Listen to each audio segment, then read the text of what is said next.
So, mag-i-impeach po tayo ng Vice President na binoto ng 32 million na tao na Pilipino dahil lang sa suspetsa.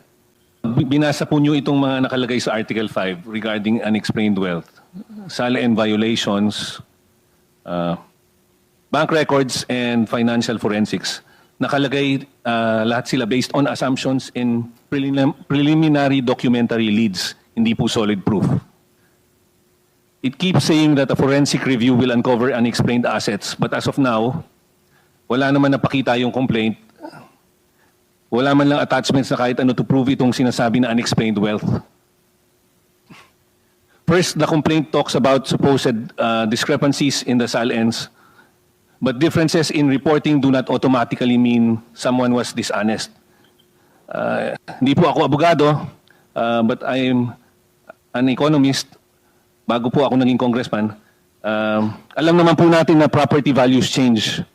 Assets can be bought or sold at different times. To immediately label this as pattern of concealment without clear proof of intent is unfair and speculative at best, Madam Chair.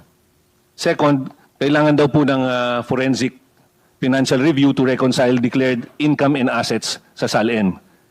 Identify unexplained inflows or transfers and trace the disposition of public funds alleged to have been diverted.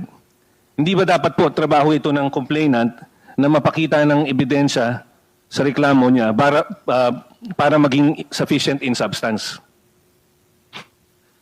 Third, the complaint points to large cash disbursements from confidential funds and say these correlate with certain financial movements. But yung mismong complaint admits in paragraph 237 that correlation is not conclusive. Suspicion based only on timing does not prove personal gain. So, mag-i-impeach po tayo ng Vice President na binoto ng 32 million na tao na Pilipino dahil lang sa suspetsa.